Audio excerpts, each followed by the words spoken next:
کہ جب پھر جمعے کی نماز اختتام پذیر ہو جائے تو تم پھیل جاؤ۔ ذکر کا بھی حکم دیا گیا، اور ذکر کا رزق سے بہت گہرا تعلق ہے، اس آیت سے بھی ثابت ہو رہا ہے۔ ایک سوچ ہے نا کہ مسجد میں آ کے اللہ یاد آئے اور مسجد سے نکلتے ہی اللہ بھول جائے، یہ آپ نے اگر دیکھنا ہے نا نماز نے مجھے فائدہ دیا ہے کہ نہیں دیا ہے، تو یہ جیسے ایک اسکالر نے کہا تھا نا، اگر آپ نماز پڑھتے ہیں لیکن کوئی چینج نہیں آ رہی تو کیا میں اس کو لوز چھوڑ دوں اور بس اللہ پہ توکل کروں؟ تو اللہ کے نبی نے کہا نہیں۔ یمن کے جو لوگ تھے وہ حج کے لیے آتے تھے، کچھ بھی ساتھ نہیں لاتے تھے، اور وہ کہتے تھے کہ ہم نے اپنا ٹرسٹ اللہ پر کیا۔ اگر ہر ایک کو بغیر محنت کے مل جائے تو پھر یہ دنیا میں ٹیسٹ ٹرائل تو کچھ نہ بچا۔ ریئل توکل مسلمان کا جو ہے وہ ہوپ ہے اللہ پہ، اور ایکشن بھی ہے۔ اب جو اللہ چاہے گا اور جو ہوگا وہ اللہ سبحانہ تعالیٰ کی مرضی سے ہوگا، اور جو اللہ نہیں چاہے گا وہ نہیں ہوگا۔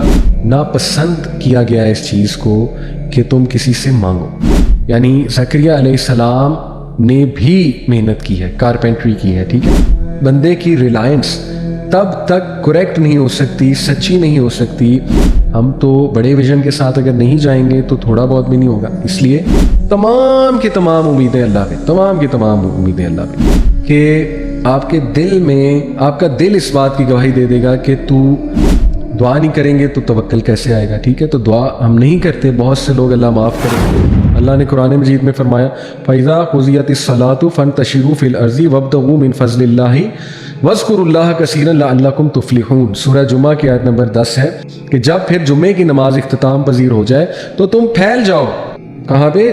زمین پر پھیل جاؤ، اور کیا کرو؟ وَابْتَغُوا مِن فَضْلِ اللَّهِ، اللہ تعالیٰ کا فضل تلاش کرو، اور وَاذْكُرُوا اللَّهَ كَثِيرًا لَعَلَّكُمْ تُفْلِحُونَ، اور اللہ کا کثیر جو ہے کثرت سے ذکر کرو تاکہ تم لوگ کو فلاح ملے۔ تو ذکر کا بھی حکم دیا گیا، اور ذکر کا رزق سے بہت گہرا تعلق ہے، اس آیت سے بھی ثابت ہو رہا ہے۔ اللہ کے ذکر سے یہ بھی مراد ہے کہ جب تم مارکیٹ پلیسز میں جاؤ تو اللہ کو نہ بھول جاؤ۔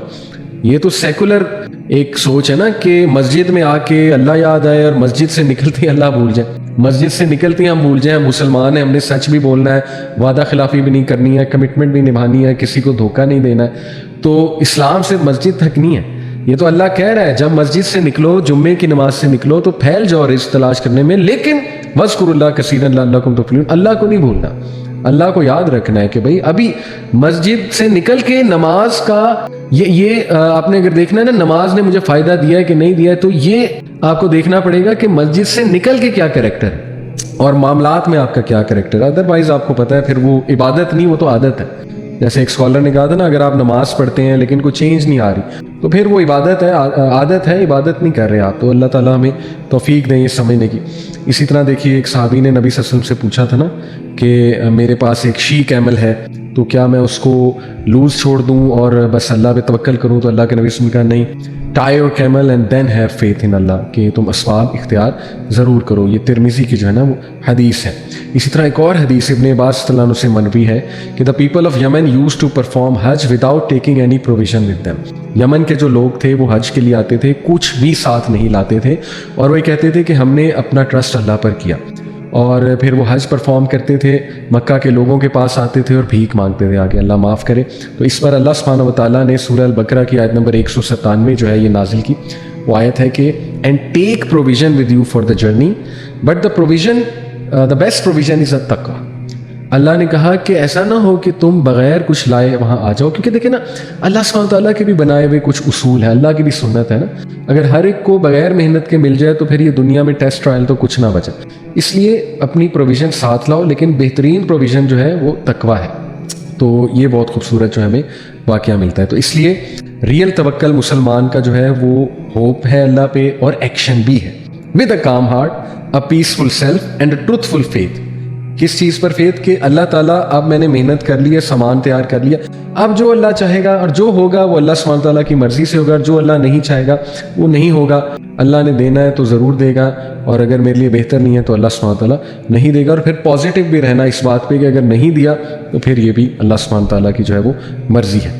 پھر اسی طرح ابو ہریرہ رضی اللہ عنہ سے مروی ہے کہ اللہ کے نبی صلی اللہ علیہ وسلم نے فرمایا، صحیح بخاری کی حدیث ہے، by him in whose hand my life is, it is better for any one of you to take a rope, cut the wood from the forest, carry it over your back and sell it as a means of earning his living than to ask a person for something and that person may give him or not۔ یعنی ناپسند کیا گیا ہے اس چیز کو کہ تم کسی سے مانگو، اور بہت بہتر ہے غیرت کے لیے کہ تم جو ہے نا وہ ایک رسی لو اور ایک کلہاڑی لے کر جو ہے وہ ووڈ کو کاٹو اور اس کے بعد اس رسی کے ساتھ باندھ کر اپنے کندھوں پر لاد کر جا کر بیچو اس کو، محنت کرو بجائے کہ تم کسی سے مانگو، رائٹ؟ تو بہرحال یہ سبحان اللہ خوبصورت طریقہ، پریکٹیکل طریقہ، دوسرا طریقہ توکل انکریز کرنے کا کیا کہ مینز بھی لینا لیکن ساتھ میں توکل بھی کرنا۔ اسی حوالے سے ایک اور حدیث آپ کو سناتا ہوں، صحیح مسلم کی حدیث ہے۔ پروفٹ صلی اللہ علیہ وسلم نے فرمایا، پروفٹ زکریا علیہ السلام was a carpenter by profession, یعنی زکریا علیہ السلام نے بھی محنت کی ہے، کارپینٹری کی ہے، ٹھیک ہے؟ اسی طرح ہر نبی کوئی نہ کوئی پیشہ اختیار کرتا تھا۔ اور یہ حدیث بھی سن لیں صحیح بخاری کی، نبی صلی اللہ علیہ وسلم نے فرمایا، no one has eaten better food than that obtained through the hard labor of his hands، سب سے بہترین کھانا وہ ہے جو ہارڈ ارنڈ ہو، خود اپنے ہاتھوں سے ارن کیا ہو محنت کر کے۔ پروفٹ داؤد علیہ السلام would never eat except from the earnings of his own labor، manual work، سبحان اللہ، حضرت داؤد کا تذکرہ ہے، ٹھیک ہے؟ تو ایسے اللہ نے ان لوگوں کو رتبہ نہیں دیا۔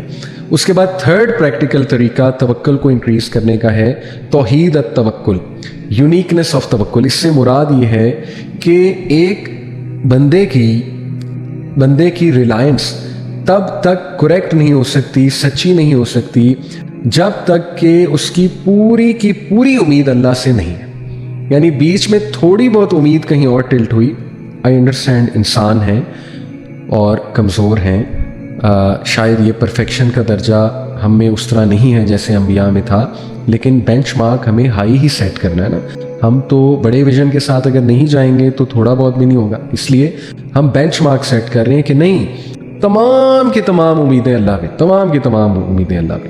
اس میں میں آپ کو ایک مثال دیتا ہوں کہ ایک بندہ کسی کام کے لیے ایک میڈیسن لے رہا ہے، جب تک میڈیسن لے رہا ہے تو وہ کام ڈاؤن ہے اور وہ ریلیکسڈ ہے، لیکن کسی وجہ سے میڈیسن چھوٹ گئی تو اسے انگزائٹی ہونے لگی، تو یہ تھوڑی توکل کی کمی ہے۔ دیکھیں میڈیسن آپ نے لے لی، مینز اختیار کر لیا، لیکن اب یہ کہ اگر چھوڑ بھی دی ہے تو ریلائنس اللہ پہ ہونی چاہیے کہ اللہ چاہے گا شفا ضرور دے دے گا، میں نے مینز اختیار کی ہیں۔ تو اس لیے یہ بڑی تھن لائن ہے، اس کا خیال رکھنا چاہیے بہت زیادہ کہ صرف اس میں بھی توحید مینٹین کی جائے، توکل میں بھی، کہ نہیں ساری امید اللہ سے۔ اور اس کا ٹیسٹ یہ ہے چیک کرنے کا، لٹمس ٹیسٹ جسے کہتے ہیں، کہ آپ کے دل میں، آپ کا دل اس بات کی گواہی دے دے گا کہ تو آیا صرف اللہ بھی یقین کر رہا ہے یا کر رہی ہو، یا اس انسان سے بھی کچھ امید تمہاری جو ہے وہ جڑی ہوئی، ٹھیک ہے؟ تو یہ ہے مشکل کام، بٹ یہ بہت زبردست درجہ ہے۔ نمبر 4 پریکٹیکل وے ہے سیکنگ ہیلپ فرام اللہ سبحانہ وتعالیٰ in bringing piece, commons and ٹرانکویلٹی۔ تو توکل کا پریکٹیکل طریقہ ہے اللہ سے دعا کرنا۔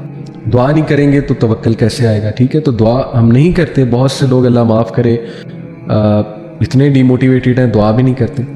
تو کچھ کر کے اپنے آپ کو منا کے اٹھا کے زبردستی ہاتھ اٹھا لیا کریں، یہی دعا کر لیا کریں کہ اللہ مجھے دعا کرنے کی توفیق دے دے، میرا دعا کرنے کا دل نہیں کرتا، تو کریں اللہ سے یہ دعا کریں انشاءاللہ، لیکن دعا کرتے رہیں اللہ سبحانہ تعالیٰ سے، یہ بہت زبردست طریقہ ہے توکل کا۔ جو کچھ سنا گیا اللہ پاک اس پر عمل کرنے والا اور آگے لوگوں تک پہنچانے والا بنائے۔ مزید اصلاحی بیانات کے لیے ہمارا یوٹیوب چینل MA ریمائنڈر کو سبسکرائب کریں۔ جزاک اللہ خیر۔